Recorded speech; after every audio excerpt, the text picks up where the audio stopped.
Okay, 9th class में second chapter हमने पढ़ना शुरू किया था लास्ट क्लास में, उससे आगे अपन कंटिन्यू करेंगे। और चैप्टर का नाम है मैटर सराउंडिंग अस। क्या प्योर है या नहीं है? Is matter surrounding to us is pure? तो ये चैप्टर का नाम है, इसके बारे में हमने पढ़ना शुरू किया और इसमें हमने कुछ क्लासिफिकेशन किए कि प्योर क्या है, मिक्सचर्स क्या होते हैं, प्योर में भी एलिमेंट्स क्या है, सब्सटेंसेस क्या है, मिक्सचर में भी दो तरह के क्लासिफिकेशन है, होमोजीनियस एंड हेट्रोजीनियस। तो यहाँ तक अपन पढ़ रहे थे, इससे आगे अपन और पढ़ते हैं, समझते हैं। तो लास्ट क्लास में जहाँ तक पढ़ा था उससे आगे लेते हैं, ठीक है। प्योर सब्सटेंसेस, मिक्सचर, इन सब के बारे में हमने पढ़ा था। एक मिनट में आपको लास्ट क्लास में जो डेफिनेशंस ली थी हमने, वो सारी डेफिनेशंस एक बार और ले लेते हैं।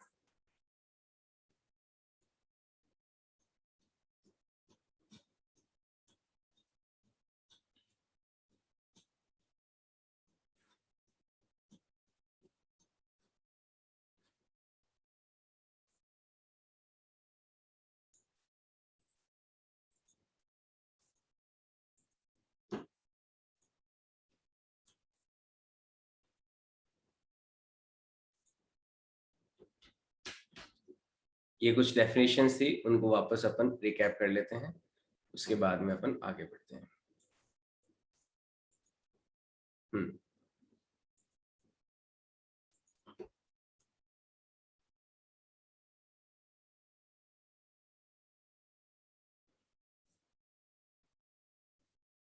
तो सबसे पहले अपन ने प्योर सब्सटेंस को डिफाइन किया था कि भाई प्योर सब्सटेंस क्या होता है। प्योर सब्सटेंस है material which contains particles of only one kind has definite set of properties are called pure substance. पहले तो मैंने ये आपको एक्सप्लेन किया था कि कोई भी मटेरियल जो है वो प्योर कहलाता है अगर उसमें सारे पार्टिकल क्या है, एक ही तरह के हैं, अलग अलग नहीं है, सब सिमिलर तरह के। जैसे मैंने गोल्ड का एग्जाम्पल लिया, तो प्योर गोल्ड जो होगा उसमें सारे जो पार्टिकल्स होंगे वो गोल्ड के ही होंगे, यानी कि सिमिलर होंगे, आइडेंटिकल होंगे, उनमें कोई डिफरेंस नहीं होगा। जैसे आयरन का अगर एक सैंपल ले, प्योर आयरन का सैंपल ले, तो उस प्योर आयरन के सैंपल में सारे पार्टिकल जो होंगे वो आयरन के पार्टिकल ही होंगे। तो प्योर कोई सब्सटेंस जो, उसका क्या मतलब है, उसमें जो जिस पार्टिकल से या जिस एटम से या मॉलिक्यूल से मिलके बना है उसमें उसी के एटम्स या मॉलिक्यूल से, इसके अलावा और कुछ भी नहीं है। मैंने एग्जांपल यहाँ पे वाटर का भी लिया कि वाटर के केस में जो वाटर के मॉलिक्यूल्स होते हैं, जैसा कि हमें पता है H2O से मिलके बना होता है वाटर, जो वाटर का मॉलिक्यूल होता है वो H2 होता है। तो एक वाटर के सैंपल में सारे के सारे मॉलिक्यूल किसके हैं, H2O के ही हैं, तो वो प्योर सब्सटेंस के केस में ही आएगा। अब यहाँ पे प्योर सब्सटेंस जो थे वो दो तरह के थे, हमने एक चार्ट बनाया था, एक तो थे एलिमेंट्स और एक थे कंपाउंड्स। तो हमने यहाँ पे क्लासिफाई किए थे, एक तो एलिमेंट्स, ठीक है, और एक था हमारा कंपाउंड्स। यहाँ पे देखोगे आप कंपाउंड्स, ठीक है। दो तरह के हमने यहाँ पे प्योर सब्सटेंस के क्लासिफिकेशन देखे। एलिमेंट्स क्या होते हैं, वो एलिमेंट्स होते हैं pure substances which can not be further divided are called elements. तो ऐसे कोई प्योर सब्सटेंस जिनको फर्दर डिवाइड अपन नहीं कर सकते। फर्दर डिवाइड से क्या मतलब है कि उनको अब और ज्यादा आगे किसी दूसरे एटम या उसमें क्लासिफिकेशन नहीं किया जा सकता। जैसे गोल्ड हो गया, तो गोल्ड का एक सैंपल लिया तो उसमें सारे गोल्ड के ही एटम है। अब उसको फर्दर अपन और डिवाइड नहीं कर सकते कि गोल्ड से अपन को कुछ और अलग टाइप का एटम मिल जाए। गोल्ड का एटम मिल गया, वो फाइनल एटम वहीं तक ही रहेगा। लेकिन मैं जैसे कंपाउंड की बात करूं, तो कंपाउंड में क्या है कि to when two or more than two elements chemically combine together in a fixed ratio by weight, तो उसे क्या बोलते हैं अपन, कंपाउंड्स बोलते हैं। जैसे एलिमेंट्स तो हो गया only one type of atoms. मैं एलिमेंट्स के जब एग्जांपल हूं, जैसे एग्जांपल ऑफ एलिमेंट्स अगर लिखते हैं तो देखो एग्जांपल्स क्या क्या आएंगे एलिमेंट्स के। जैसे मैं बात करूं गोल्ड का, तो गोल्ड अगर प्योर गोल्ड है तो वो एलिमेंट्स की कैटेगरी में होगा। क्यों? क्योंकि इसके सारे एटम जो हैं, all atoms all atoms are of gold are identical। ठीक है। और देखो मैं एग्जांपल की बात करूं तो हाइड्रोजन का कोई सैंपल ले लिया, जैसे हाइड्रोजन है या फिर ऑक्सीजन है ना। तो हाइड्रोजन और ऑक्सीजन की बात करें, हाइड्रोजन और ऑक्सीजन की बात करें तो हाइड्रोजन में हाइड्रोजन का एक एटम हो गया, ऑक्सीजन में ऑक्सीजन का एक एटम हो गया, या फिर बहुत सारे एटम्स अगर हैं। हाइड्रोजन का अगर अपन प्योर सैंपल ले तो उसमें सारे के सारे एटम हाइड्रोजन के ही होंगे। या फिर मैं ऑक्सीजन का एक सैंपल लूं तो उसमें सारे के सारे जो एटम्स होंगे वो सारे के सारे एटम्स ऑक्सीजन के ही होंगे। तो यहाँ पे ये क्या बताता है हमें कि कोई एक एलिमेंट जो होता है उसमें सारे के सारे एटम्स आइडेंटिकल होते हैं, उनको फर्दर अपन डिवाइड नहीं कर सकते। जैसे हाइड्रोजन के एटम्स को आगे आप कहाँ ले जाओगे। लेकिन मैं एग्जांपल की बात करूं कंपाउंड्स की, तो कंपाउंड्स में क्या होता है, कंपाउंड्स में कंपाउंड्स में क्या होता है कि ये दो या दो से अधिक, when two or more than two elements chemically combine together in a fixed ratio, जब कोई दो या दो से अधिक एलिमेंट्स जो होते हैं वो केमिकली कंबाइंड होते हैं फिक्स्ड रेशियो में। यहाँ पे ये जो फिक्स्ड रेशियो वाला जो आइडिया है बहुत इंपॉर्टेंट चीज है यहाँ पे। जैसे एग्जांपल के तौर पे H2 है, H2O का एग्जांपल समझ रहे हैं यहाँ पे। जैसे H2 है तो H2 किससे किससे मिलके बना हुआ है, एक तो ऑक्सीजन से मिलके बना हुआ है और एक हाइड्रोजन से मिलके बना हुआ है। ऑक्सीजन एक तो हाइड्रोजन से और एक इससे ऑक्सीजन से मिलके बना हुआ है। यानी कि जो H2O है, H2O को अगर आप ब्रेक करने की कोशिश करोगे तो आपको हाइड्रोजन अलग मिलेगा, फिर ऑक्सीजन भी अलग मिलेगा। यानी कंपाउंड्स को जब ब्रेक किया जाता है तो उनके एलिमेंट्स को अपन सेपरेटली ऑब्टेन कर सकते हैं। तो कंपाउंड्स क्या है यहाँ पे, फिक्स्ड रेशियो में जब एलिमेंट्स केमिकली कंबाइंड करते हैं, जैसे H2O को कंबाइन करने के लिए हाइड्रोजन और ऑक्सीजन कंबाइंड होते हैं केमिकली। इसमें दो तो हाइड्रोजन पार्टिसिपेट करते हैं और एक ऑक्सीजन पार्टिसिपेट करता है। और ये रेशियो जो है हमेशा क्या रहेगा, 2:1 ही रहेगा। यानी कि हाइड्रोजन और ऑक्सीजन का जो रेशियो है कि नंबर ऑफ हाइड्रोजन और नंबर ऑफ ऑक्सीजन जो पार्टिसिपेट कर रहे हैं, ये रेशियो हमेशा क्या रहने वाला है, 2:1 ही रहने वाला है, चाहे कुछ भी हो जाए। ठीक है। आप ये पानी चाहे समुद्र से ले आओ, चाहे कुएं से ले आओ, चाहे तालाब से ले आओ, चाहे झील से ले आओ, चाहे नल से ले आओ, चाहे आपके घर की कुंडी उससे ले आओ, अगर आप प्योर वाटर लेके आ रहे हो तो उस प्योर वाटर में हमेशा जो हाइड्रोजन और ऑक्सीजन का रेशो होगा वो 2:1 होगा। ये ऐसा नहीं है कि कभी 2:1 है, कभी 3:1 हो जाए, कभी 4:1 हो जाए। ऐसा हरगिज नहीं होगा, कभी भी नहीं होगा अगर वो कंपाउंड है तो। कंपाउंड्स के अंदर जो एलिमेंट्स पार्टिसिपेट करते हैं जिनकी वजह से एलिमेंट का फॉर्मेशन होता है, उस कंपाउंड में एलिमेंट्स का जो रेशियो है बाय वेट रेशियो, ये हमेशा क्या रहता है, फिक्स रहता ही रहता है। आई बात समझ में। आई होप एलिमेंट्स और कंपाउंड्स के बीच में जो कंफ्यूजन है वो आपका अब क्लियर हो चुका होगा। अगर किसी को फिर भी कोई कंफ्यूजन है तो यू कैन मैसेज मी, और मेरा ऑडियो भी ऑन है, आप ऑडियो से भी डाउट पूछ सकते हो। तो एलिमेंट्स को फर्दर अपन डिवाइड नहीं कर सकते। और कंपाउंड्स में क्या होता है, जो हाइड्रोजन और ऑक्सीजन का जो रेशियो होता है, जो इसमें by weight ratio fix ratio होता है। ठीक है, आई बात समझ में। अब देखो कुछ और डेफिनेशंस लेते हैं। जैसे नेक्स्ट डेफिनेशन में आते थे अपन, एलिमेंट्स हो गए, कंपाउंड्स हो गए। अब मैंने एक डेफिनेशन आपको और बताई, मिक्सचर। मिक्सचर क्या होता है, देखो इसे आप ध्यान से समझना। What do you mean by mixture. तो मिक्सचर के मैंने बारे में बताया कि when two or more than two elements, देखो इसमें भी सेम वही बात आ रही है। कंपाउंड्स में जो बात अपन लिख रहे थे वही सेम बात यहाँ पे रिपीट हो रही है कि when two or more than two elements or compounds combine together in any proportion and does not undergo any chemical change। तो यहाँ पे क्या है, केमिकल रिएक्शन नहीं होती है किसमें, मिक्सचर के फॉर्मेशन में। अगर मिक्सचर फॉर्म करना है तो प्रक्रिया वही है कि दो या दो से ज्यादा एलिमेंट्स लिए या फिर कंपाउंड्स लिए, इवन दो या दो से ज्यादा कंपाउंड भी ले सकते हो और उनको आपस में मिक्स करते हो विदाउट एनी केमिकल रिएक्शन। मैंने ये पॉइंट लिखाया था यहाँ पे, without any chemical reaction, without any chemical reaction. तो यहाँ पे कोई केमिकल रिएक्शन नहीं होती मिक्सचर के अंदर, लेकिन कंपाउंड्स के अंदर केमिकल रिएक्शन होती है। ये एक बहुत बड़ा मेजर डिफरेंस है किसके और किसके बीच में, कंपाउंड्स एंड मिक्सचर के बीच में। देखो कंपाउंड्स में भी दो या दो से ज्यादा कोई एलिमेंट्स आपस में कंबाइन होते हैं और उससे कंपाउंड बनाते हैं, बस फर्क इतना है कि वहां पे केमिकल रिएक्शन होती है। लेकिन मिक्सचर के अंदर जब दो या दो से ज्यादा एलिमेंट्स या कंपाउंड्स आपस में मिलते हैं, कंबाइन होते हैं, तो यहाँ पे कोई केमिकल चेंज नहीं होता, यानी केमिकल रिएक्शन नहीं होती है। तो यहाँ पे फिक्स रेशो वाला जो फंडा है या फिक्स रेशो वाली जो रिक्वायरमेंट है हमारी, वो भी यहाँ पे नहीं लगेगी।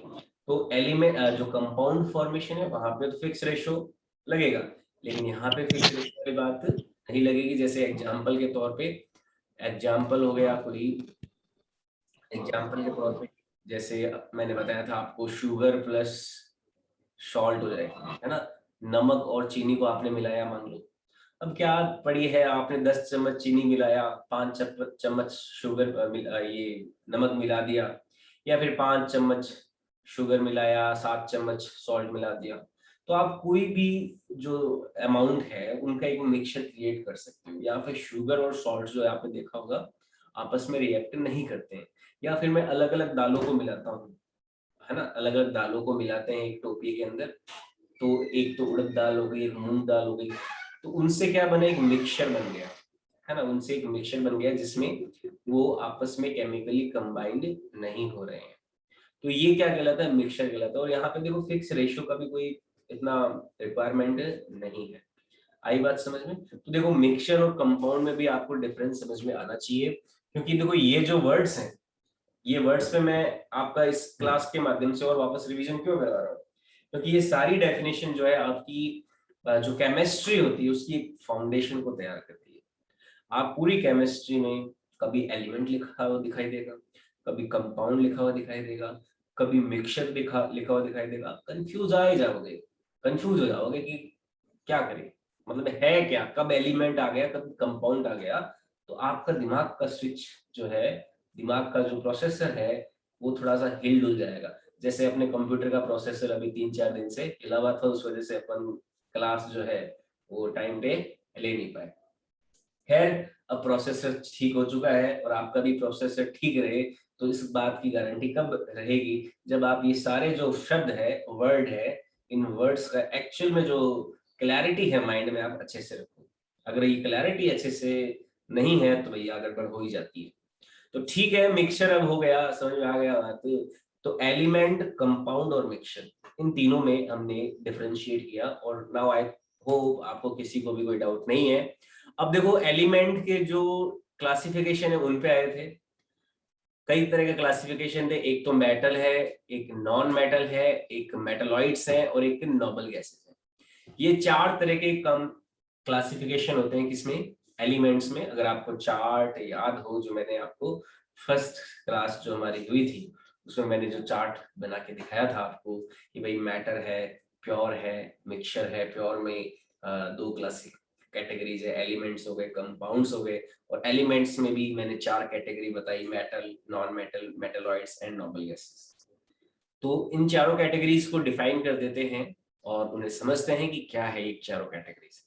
सबसे पहले मेटल्स की बात करें तो मेटल्स क्या होती है, the elements which can form positive ions by loss of electron. तो ऐसे एलिमेंट्स जो इलेक्ट्रॉन लूज करके पॉजिटिव आयंस बना सकते हैं उनको हम बोलते हैं मेटल्स। अब पॉजिटिव इलेक्ट्रॉन लूज करके एलिमेंट कौन देना चाहिए, जैसे सोडियम हो गया, मैग्नीशियम हो गया, तो इन ऐसे कुछ एलिमेंट्स होते हैं जो इलेक्ट्रॉन रिच होते हैं, बहुत ज्यादा इलेक्ट्रॉन रिच होते हैं।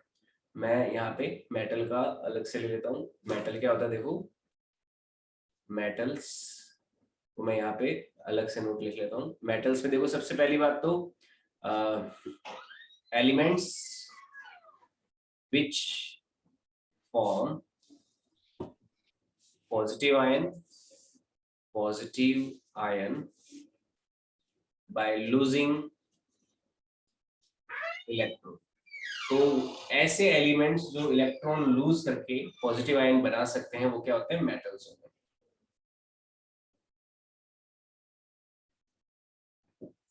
जैसे एग्जाम्पल के तौर पे यहाँ पे सोडियम है, Na है और मैग्नीशियम है, ठीक है। ये सोडियम मैग्नीशियम ये क्या है, मेटल्स के एग्जाम्पल है। अच्छा ये इलेक्ट्रॉन कैसे छोड़ते हैं इसको थोड़ा समझना। जैसे एक सोडियम जब एक इलेक्ट्रॉन छोड़ेगा, तो मान लो एक इलेक्ट्रॉन छोड़ दिया इस तरह से, एक सोडियम में से इलेक्ट्रॉन बाहर आ गया। तो एक सोडियम एटम में से इलेक्ट्रॉन जब बाहर आता है तो ये बात ध्यान रखना, जब भी इस दुनिया में कोई एटम इलेक्ट्रॉन देता है तो उस पे प्लस चार्ज आता है, और जब भी कोई इलेक्ट्रॉन लेता है तो उस पे नेगेटिव चार्ज आता है। तो यहाँ पे सोडियम एक इलेक्ट्रॉन देगा तो एक इलेक्ट्रॉन देने को अपन क्या बोलेंगे, +1 दे दिया, तो Na क्या बन जाएगा, यहाँ पे प्लस बन जाएगा। और Mg देखो, अगर मैग्नीशियम की बात करें तो मैग्नीशियम की टेंडेंसी रहती है 2 इलेक्ट्रॉन छोड़ने की। तो मैग्नीशियम में से 2 इलेक्ट्रॉन चले गए, तो 2 इलेक्ट्रॉन चले गए तो यहाँ पे क्या आ जाएगा, +2 चार्ज आ जाएगा मैग्नीशियम के ऊपर। तो ये बात ध्यान में रखना कि जब भी कोई एटम इलेक्ट्रॉन छोड़ता है, इलेक्ट्रॉन देता है, तो उस पे क्या आता है, पॉजिटिव चार्ज आता है, और जब भी कोई एटम इलेक्ट्रॉन लेता है तो उस पे नेगेटिव चार्ज आता है। ओके, यहां तक किसी को कोई डाउट हो तो पूछ सकते हो, यहां तक कोई बात समझ में नहीं आई हो तो आप पूछ सकते हो। और इसे एज ए नोट लिख लेना, बहुत अच्छा नोट है ये, कि when an atom gives electron, then positive charge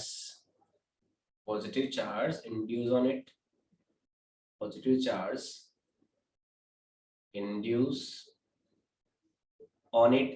जब कोई एटम इलेक्ट्रॉन देता है तो उस पे क्या आता है, पॉजिटिव चार्ज आता है। And when an atom receive electron, then it create negative देखो ऐसे माइनस और वी से शॉर्ट में भी लिख सकते हैं, लेकिन मैं ऐसे पूरा लिख देता हूँ, इट क्रिएट नेगेटिव चार्ज, ठीक है। अगर कोई इलेक्ट्रॉन लेता है तो उस एटम पे नेगेटिव चार्ज आता है, और कोई अगर इलेक्ट्रॉन देता है तो उस एटम पे पॉजिटिव चार्ज आता है। और हमारे मेटल्स जो उनकी क्या प्रॉपर्टी होती है, मेटल्स जो हैं वो इलेक्ट्रॉन लूज करते हैं, इलेक्ट्रॉन दे देते हैं।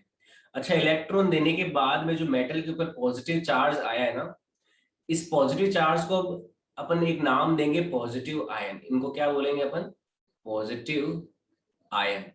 इनको आयन बोला जाता है, आयन, ठीक है। जब क्योंकि ये इलेक्ट्रॉन देने या लेने के बाद में बने हुए होते हैं, या तो ये इलेक्ट्रॉन देने से बनते हैं या ये इलेक्ट्रॉन लेने से बनते हैं। तो जो इलेक्ट्रॉन देता है उस पर तो आता है पॉजिटिव चार्ज। देखो भाई, सिंपल सी बात है, जैसे आप मान लो क्लास में बहुत सारे बच्चे हैं, आपने बहुत सारे बच्चों से पैसे मांगे, क्यों मांगे, क्योंकि आप गरीब इंसान हो, आपके पास पैसे नहीं है।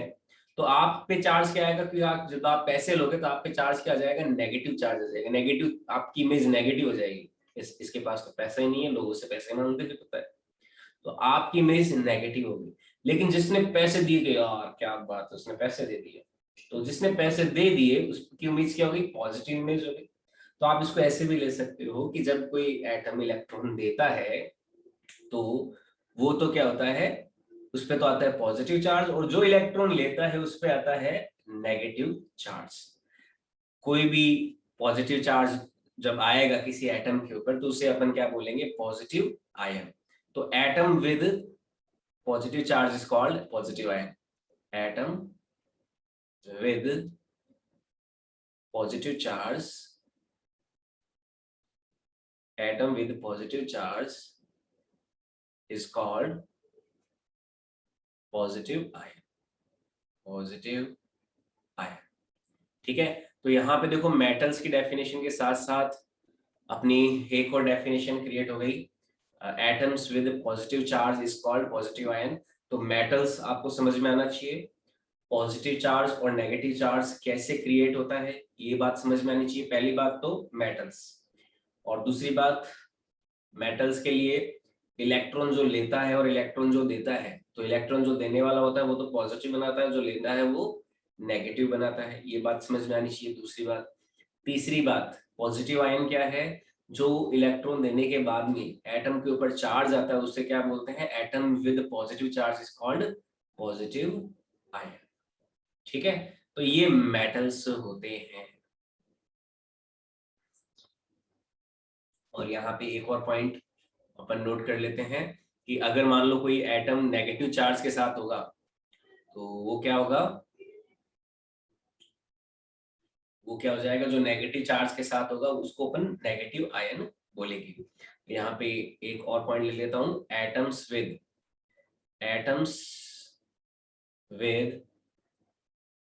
Negative charge is called negative ion. इनको क्या बोलेंगे? नेगेटिव आयन बोलेंगे, नेगेटिव आयंस। ठीक है, ये नेगेटिव आयंस कहलाते हैं। जैसे एग्जाम्पल के तौर पे अपना ऑक्सीजन जो होता है उसकी यही टेंडेंसी रहती है कि वो इलेक्ट्रॉन ले। जैसे इलेक्ट्रॉन ऑक्सीजन जब लेगा तो 2 इलेक्ट्रॉन मान लो ऑक्सीजन जब लेता है तो ऑक्सीजन के ऊपर क्या आ जाएगा? -2 चार्ज आ जाएगा। और -2 चार्ज आ गया, इस जो एटम है, क्योंकि एटम के ऊपर नेगेटिव चार्ज है तो इसको क्या बोलेंगे अपन? नेगेटिव आयन बोलेंगे। आई बात समझ में? और देखो मैं एग्जांपल ले सकता हूँ, जैसे कोई क्लोरीन का एटम है, जैसे एक क्लोरीन का एटम है और इसने एक इलेक्ट्रॉन ले लिया तो इस पे आ जाएगा चार्ज Cl-। तो ये जो है ये क्या है? अपना नेगेटिव आयन हो गया। तो नेगेटिव आयन क्या होता है? Atom with negative charge is called negative ion. Okay, तो ये बात आप बेसिक ध्यान में रखो कि जब कोई एटम इलेक्ट्रॉन देता है तो उस पर पॉजिटिव चार्ज आता है, और जब कोई इलेक्ट्रॉन लेता है तो उस पर नेगेटिव चार्ज आता है। और एटम के ऊपर अगर कोई पॉजिटिव चार्ज हो तो उसको पॉजिटिव आयन बोलते हैं, और एटम के अगर ऊपर नेगेटिव चार्ज हो तो उसे नेगेटिव आयन बोलते हैं। यहां तक किसी को कोई भी वर्ड में, कोई डेफिनेशन में, या फिर किसी बात को जिसको मैंने समझाया और आपको कोई कंफ्यूजन हो तो प्लीज आस्क।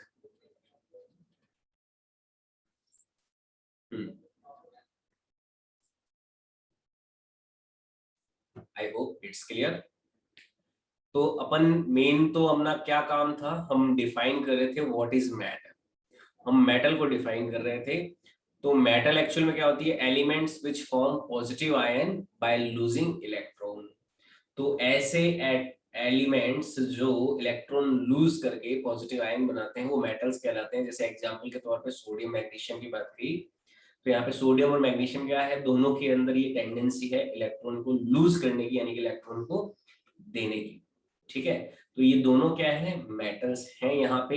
लेकिन जैसे ये एग्जांपल लिया मैंने, ऑक्सीजन जब इलेक्ट्रॉन ले रहा है, क्लोरीन जब इलेक्ट्रॉन ले रहा है, तो ये दोनों इलेक्ट्रॉन ले रहे हैं ना कि दे रहे हैं।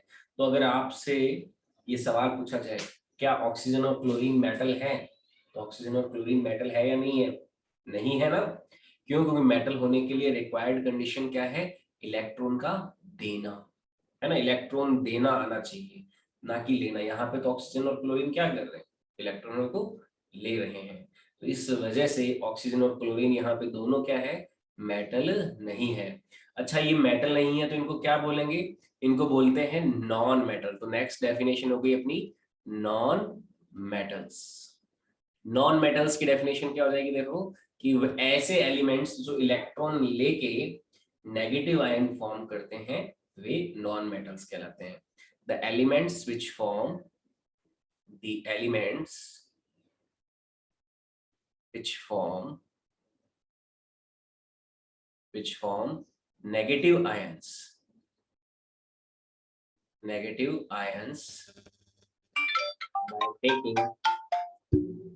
by taking electron are called non metals। ठीक है, तो ऐसे एलिमेंट्स जो इलेक्ट्रॉन लेके नेगेटिव आयंस का फॉर्म करते हैं वे क्या कहलाते हैं? नॉन मेटल्स कहलाते हैं। ठीक है, बहुत सारे ऐसे एलिमेंट्स होंगे जैसे मैंने एग्जाम्पल तो लिया ही था, वापस मैं उन्हीं को रिपीट कर देता हूँ। एग्जाम्पल अपने पिछली स्लाइड में जो लिए, एक तो एग्जाम्पल ले लिया था ऑक्सीजन का। ऑक्सीजन 2 इलेक्ट्रॉन ले रहा है और ये बनाता है O-2। तो ऑक्सीजन खुद क्या है, नॉन मेटल है। क्लोरीन जो है 1 इलेक्ट्रॉन लेता है तो Cl- बनाता है, तो क्लोरीन क्या हो गया, नॉन मेटल्स हो गया। और भी काफी एग्जांपल्स है, जैसे फ्लोरीन है तो 1 इलेक्ट्रॉन लेता है तो ये बनाता है फ्लोरीन-। तो ये कुछ एग्जांपल्स हो गए नॉन मेटल्स के, जो मेटल्स नहीं होते हैं। ठीक है, जो ब्रोमीन होता है, ब्रोमीन भी क्या करता है, 1 इलेक्ट्रॉन ले लेता है। ब्रोमीन भी इलेक्ट्रॉन लेता है और ब्रोमीन- बनाता है। तो यहाँ पे ये भी क्या है अपना, नॉन मेटल हो जाएगा। आई बात समझ में?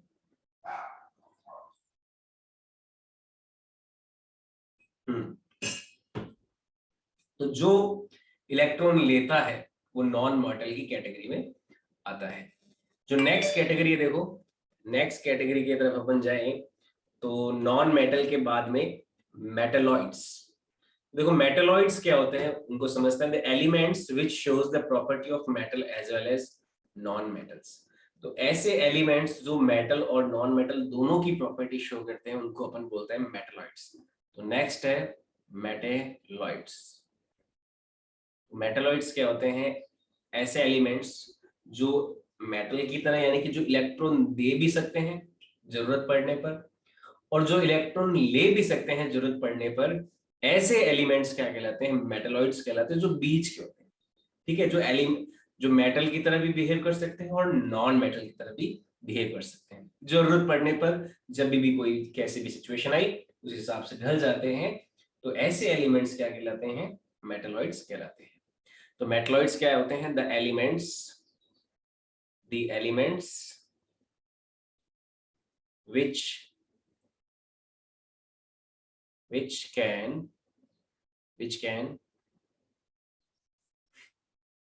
which can या फिर which shows the property of metal as well as non metals.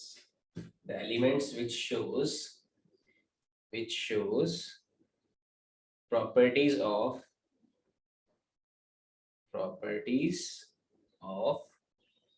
metal as well as non metal. ठीक है, तो मेटल और नॉन मेटल दोनों की जो प्रॉपर्टीज शो करते हैं वो क्या कहलाते हैं, अपने कहलाते हैं मेटलॉइड्स। जैसे मैं एक बहुत ही प्यारा एग्जांपल लेता हूँ, कार्बन जो है, कार्बन के अंदर ये प्रॉपर्टी है कि ये 4 इलेक्ट्रॉन ले भी सकता है और इससे माइनस चार्ज रहेगी इसकी वैलेंसी, यानी इसके ऊपर चार्ज।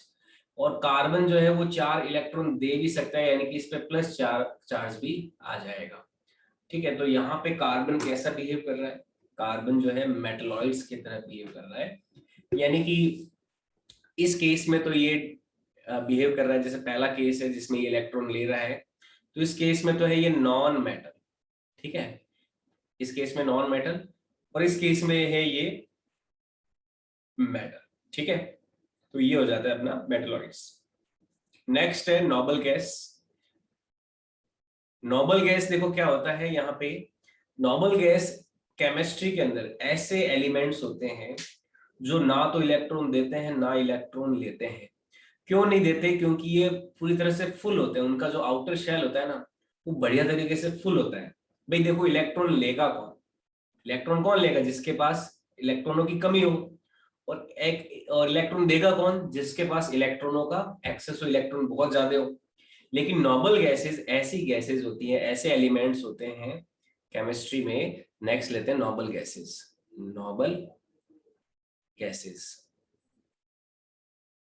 तो ऐसी गैसेस या फिर ऐसे elements, the elements in chemistry which hardly gives or receives an electron, जो मुश्किल से या तो इलेक्ट्रॉन देते हैं इलेक्ट्रॉन लेते हैं, वे नोबल गैसेस कहलाती है। तो elements in chemistry, elements in chemistry which hardly, यानी बहुत ही मुश्किल से, इनसे इलेक्ट्रॉन निकलवाना इतना आसान काम नहीं होता है, और ना ही इलेक्ट्रॉन देना, विच hardly gives electron gives or receives, यानी कि यार इलेक्ट्रॉन देना और लेना इनका बहुत कड़ा काम है। Elements in chemistry which hardly gives or receives electron are called noble. ठीक है, ये नोबल कहलाते हैं। और मोस्ट ऑफ द केसेस में क्योंकि गैसेज होती है, गैस स्टेट में होते हैं, इसलिए इनको नोबल गैसेस बोलते हैं। तो ऐसे एलिमेंट जो हार्डली या तो इलेक्ट्रॉन देते हैं या लेते हैं, इनको बोलते हैं नोबल एलिमेंट्स। इनको क्या बोलते हैं? Noble elements. ठीक है, और जितने भी केमिस्ट्री में नोबल एलिमेंट्स है वो सारे गैस स्टेट में होते हैं, इसलिए इनको क्या बोलते हैं? नोबल गैसेस बोलते हैं। ठीक है, all noble elements exist in gas state, so they are called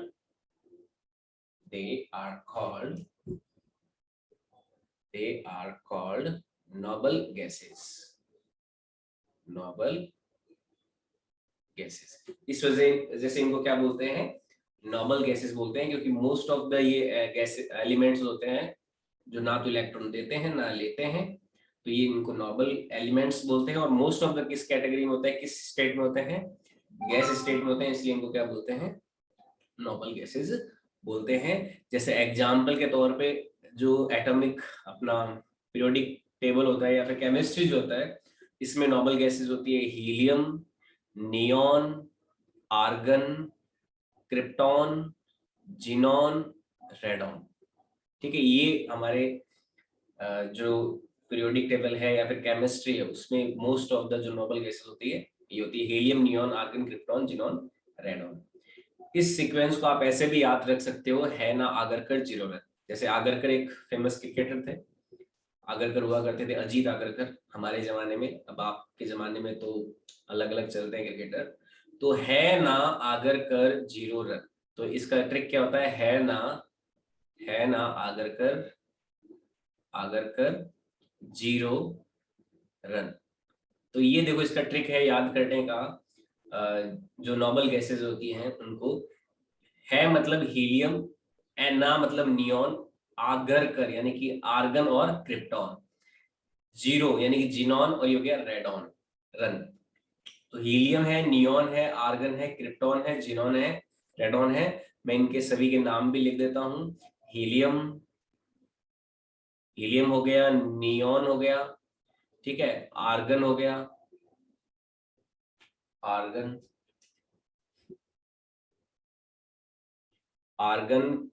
krypton, xenon को एक्स से लिखते हैं, और रेडॉन।